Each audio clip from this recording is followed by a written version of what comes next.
Our second speaker is Pamela Morgan. Don't know if we have a picture to put up there, but Pam is a member of the Zonta Club of Essex County, District 3 in the US. She is the chair of Zonta International's United Nations Committee and the Zonta International representative at the UN.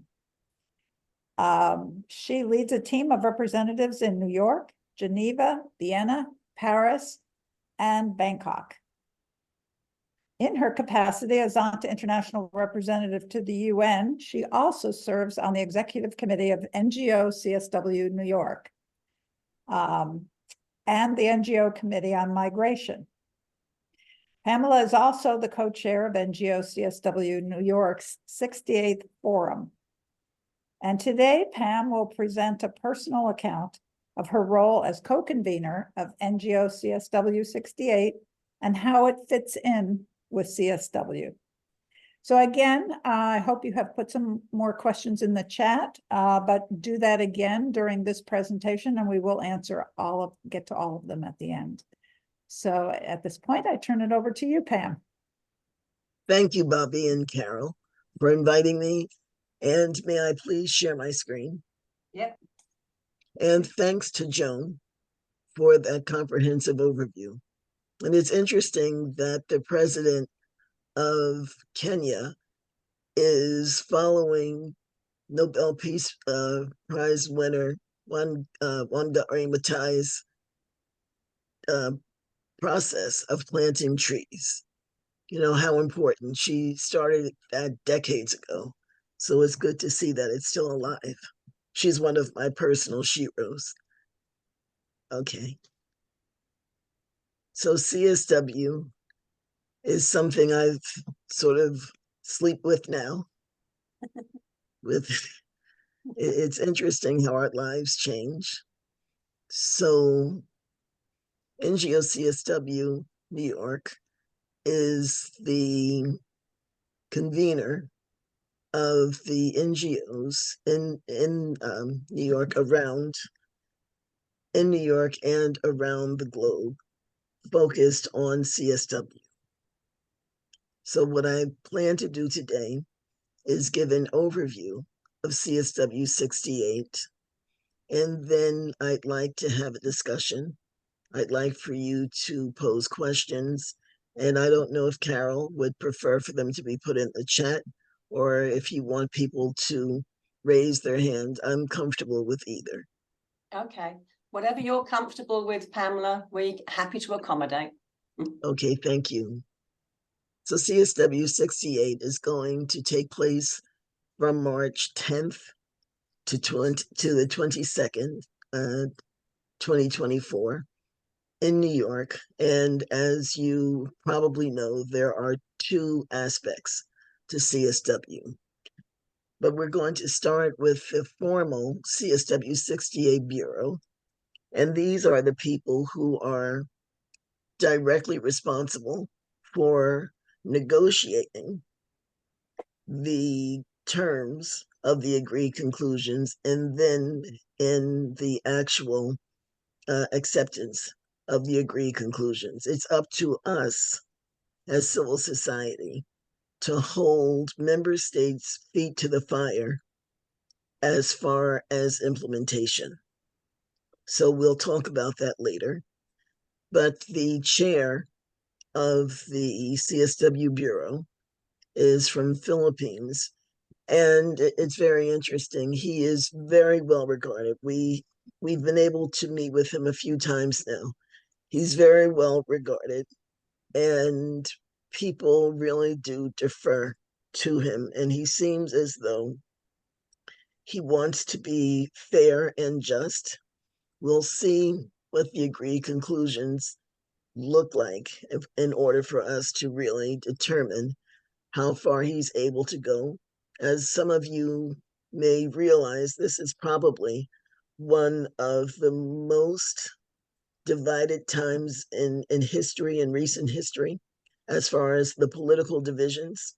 So there are about 55 states that I've been told that are very, very right and they want to have a hard line about women and gender. In fact, there was just recently a conference at the UN hosted by Guatemala of the far right organizations and member states. So all of that influences the way that the agreed conclusions are negotiated.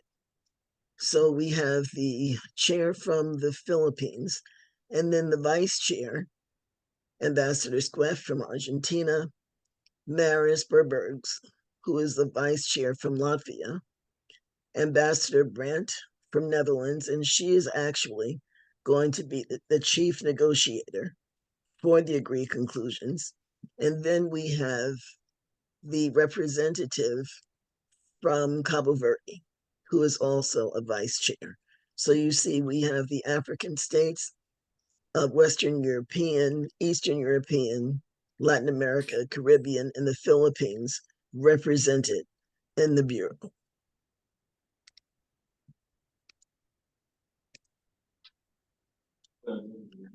The CSW 68 themes, and there are always two themes, a priority theme and a review theme. So the priority theme has 3 points: accelerating the achievement of gender equality for the empowerment of all women and girls by addressing poverty and strengthening institutions and financing with a gender perspective. So those are the 3 areas: addressing poverty, number 1, strengthening institutions, number 2, and then financing with the gender perspective. Those are the 3 targeted areas in the priority theme. And then the review theme that is used to look and to examine the implementation from a previous session is social protection systems, access to public services, and sustainable infrastructure for gender equality and the empowerment of women and girls. And that's from the agreed conclusions of the 63rd session. Now, it's interesting to note that there's a move underfoot to reform CSW and to change it. Historically, CSW had more teeth than it does now. CSW has been weakened. It's been placed under ECOSOC, where the agreed conclusions are not, there is, what I will say is that there is no obligation for any member state to implement them. They are not binding. So in order for them to be implemented, it takes civil societies pushing to take the agreed conclusions to the local government, to the federal government of whatever country you're from, and to really negotiate the implementation. Advocacy is most important.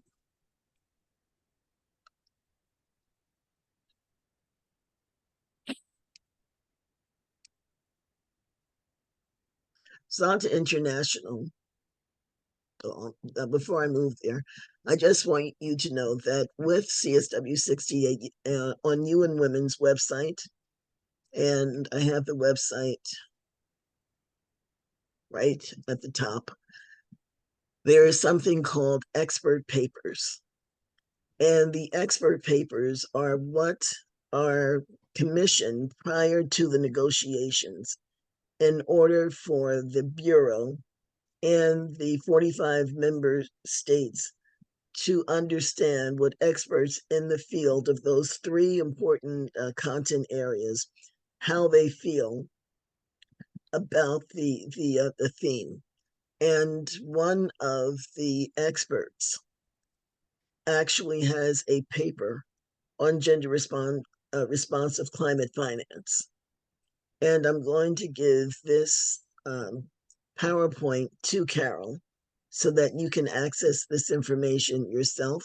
But I think it's very interesting that they were able to find an expert who was able to hone in on climate, which is probably the most pressing problem facing the world at this point.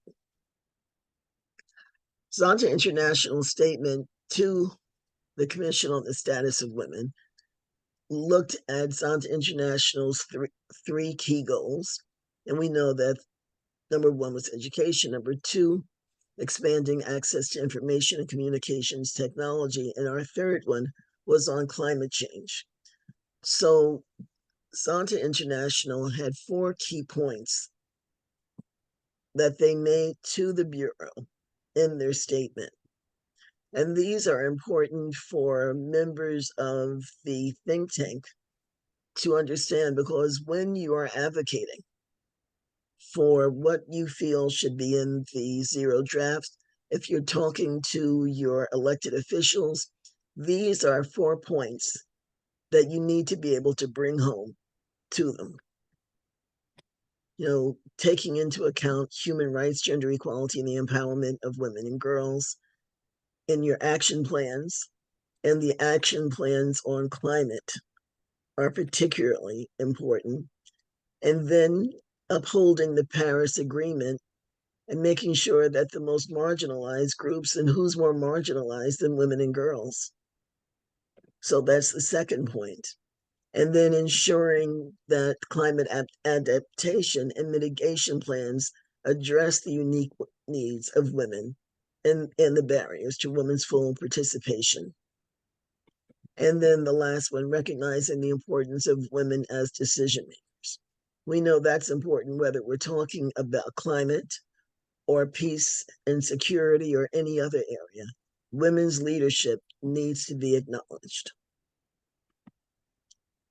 So moving on to CSW 68 for NGO CSW, our 5 key areas for advocacy, and advocacy is really what coming to CSW 68, the NGO CSW Forum, coming to New York has to be all about advocacy. And the points that we are trying to make are social justice, education, climate change, economic policy, and debt. Those are the areas that we feel are most critical at this time. So, what are our priorities as far as implementation? Again, civil society organizations represented, being there and being engaged. Feminine leadership, again, is critical. And then we have to understand the member state priorities. Each of us comes from a different country, a different state. What are the priorities from our region, and how can we mesh our priorities so that we can all win? When everyone wins, that's when you have true success. Now, something that is also very, very critical at this time is gender parity in the UN system. The UN recently had a gender review, and it didn't bode too well. So they came to NGO CSW, the Secretary General commissioned a report, and the UN Foundation has actually come to NGO CSW to ask us to help with convening dialogues with women from various regions in order for us to find out what are the issues and how can we make things better. And again, everything goes to achieving SDG 5 that looks at gender equality. So for the NGO CSW Forum, I'm going to go real quickly. I believe most of you are familiar with the NGO CSW 68 Forum, and NGO CSW is the civil society component of CSW. The governmental CSW is where the actual negotiations take place. And as an aside, the zero draft is said to, it will come out at the beginning of February. And the Secretary General's report will come out at the end of January for those of you who are keeping track. So we have orientation sessions that actually started on November 8th with our open forum. And we're going to have 3 additional sessions between January and February. During CSW, we are partnering with UN Women to have morning briefings. We will have 8. We will not have one on the 10th, one on the 11th. However, we will have them for the next 8 days. We're not going to have one on the last day. And then we, believe it or not, we received over 1,000 applications for parallel events for this year. So we're in the process of scheduling the parallel events. There will also be regional caucuses, and they are held during CSW. Last year, they were at the Ford Foundation, and there were problems with access. So they will be held virtually this year. And we're also going to try something new. People have, people are suffering right now. Many women come to CSW with angst, anxiety, and trauma. So this year we are putting together a healing and community space. So we'll have massage and yoga and meditation, and we're going to try to have quiet space and really provide an environment where women will be able to relax and become rejuvenated. We're having an artisan fair again. And instead of having the virtual Vienna Cafe, we are encouraging people who are delegates. And as you know, Zonta International has the ability to have 20 official delegates, and other people can attend sessions in the UN by attending ticketed events. So once you're in the UN, you can go to the Vienna Cafe to meet with people in member states and to do other networking. We hope to have a networking reception. We thought we were going to have it at the Ford Foundation, and then we just recently found out that the Ford Foundation is going to close the building for the first week of CSW. I think there is something that has to do with the political situation that's going on with conflicts that is precipitating this security-based closing of the Ford Foundation. So we'll see about the reception. And then we'll have conversation circles. And the conversation circles give attendees the ability to discuss a variety of topics. And the topics that we're going to discuss during the conversation circle are our advocacy priorities: social justice, education, climate change, debt crisis, and economic policy. And I would be really pleased if someone from the caucus, I don't know who would be willing to serve as a co-moderator for a conversation circle. But if Carol or Julie or Pia or someone is interested, please let me know. And if you are interested, here is the information to contact us.